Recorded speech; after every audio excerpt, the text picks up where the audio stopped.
Here we go. We're going to have some fun. This is a good lesson for every parent and grandparent. How do you keep your kids or grandkids from embarrassing you in public? Well, that's why Colleen Harding joins us from the Cleveland School of Etiquette and Corporate Protocol. That sounded corporate protocol. Sounds pretty Shishi. Get it up there a little bit. Hey, we're sitting here in front of a place setting, and I guess one of the places where you can start teaching your kids the right thing to do is maybe how you deal with all the stuff out here in front of us, huh? Right, absolutely. Teach them to dine. Teach them how to use these things so that when they go out into public, they don't embarrass you. We've got a lot of stuff here for little kids to learn about here, because this is starting to get to be like for older kids. But how about starting out with that little young kid? How do you get them interested in doing this correctly? I actually start with a smaller place setting, and then I work my way up to this. This is actually a game that I play for some of the older kids, middle school age. I go through and tell them what everything is and what it's used for, and then I mess it up and I let them fix it. Because knowledge is power. And if I can teach young people, you know, what all this stuff is used for, they can go home and teach their parents. Now they know things other people don't, and it makes them feel really special. Okay, let's do something very basic. Like if a kid goes to a restaurant and there's a knife and a fork, which hand does he pick up the knife with? Which hand does he pick up the fork with? And how do they use them? Okay, well, the first thing you do when you sit down at a restaurant is you put your napkin on your lap, always. Okay. And when you get up, you always don't stick it in your collar, No. Huh? And then when you leave, you fold it in half and put it on the left-hand side of your plate. You don't ever put it on a chair. Chairs are filthy. You always fold it in half and put it on the left-hand side of your plate. Okay. All right. Then you pick up your utensils. And the reason why a fork is designed like this is because it has what's called a bridge. And the bridge sits on your pointer finger, and then you wrap it around and you bring it over. Then you grab your knife and you do the same thing. You put your pointer finger on the back of it, bring it over. This is how you cut. You're a right-hander? I am a right-hander. So this is like the European approach, as some people would call this, to dining. Well, yes and no. Europeans dine what is called continental. They cut up all their food, and then they pierce and eat, and they bring it to their mouth with the food on the top of the fork here. Americans dine which is called zigzag. We cut up all our vegetables and our potatoes, but we cut meat, fish, chicken, and poultry one bite at a time.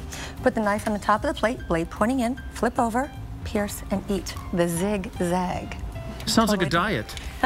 It sort of slows you down a little bit, right? Well, sometimes. That's good. When my kids go out sometimes, I notice my kids have decent table manners, but now they'll mention, now that they're older teens and in their 20s, go like, boy, I was having dinner with this kid the other day. I was sort of embarrassed but I love that. It's one of those things that people should really learn to do to represent themselves, right? Absolutely. Let's talk about another thing. We're at the graduation time of year, right? So people are going to start getting gifts from aunts and uncles and friends. Right. How do you approach the thank you note thing, and what's the proper etiquette? Okay, you have to teach your children to write thank you notes. They're going to have to do it in life, and there is nothing that affects someone like a thank you note. A handwritten thank you note. Handwritten. Handwritten. Old-fashioned, old school, yes, but this really gets people's attention, all right? It's so personal. It is, and you have to teach your kids to appreciate.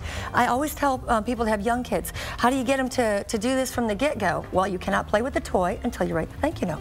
So they have, I mean... That's pretty... And actually... Pretty strict household over there. I know, I'm cracking the whip, but somebody's tough. got to. Someone's got to teach these young people. Okay, so the kid's buried in the cell phone right now. They communicate back and forth. They're texting back and forth. Yes. And somebody gets something, and they text back a thank you to somebody. How does that fit in today's world? Where does that work and where doesn't it work? Okay, if you've been invited to someone's home many times, and you've sent your thank you notes, and they know you are appreciative, then yes, you can send a quick email or leave a voicemail message. Yes, it's perfectly acceptable. But if you've been invited to someone's home or had a job interview or something significant like that, and you've never sent anything, you have to go with the handwritten. That's the way to go. Absolutely. How about the idea of bringing gifts to people? I mean, how do you know when it's appropriate or when it's not appropriate, and how do you, as the gift receiver, being the host or hostess, respond to that? Okay, well, you should always bring a housewarming gift when you're a guest in someone's home. It is proper protocol. You always show up with a bottle of wine or a candle, or a box of chocolates or a plant or something, a bouquet of flowers. They're very inexpensive.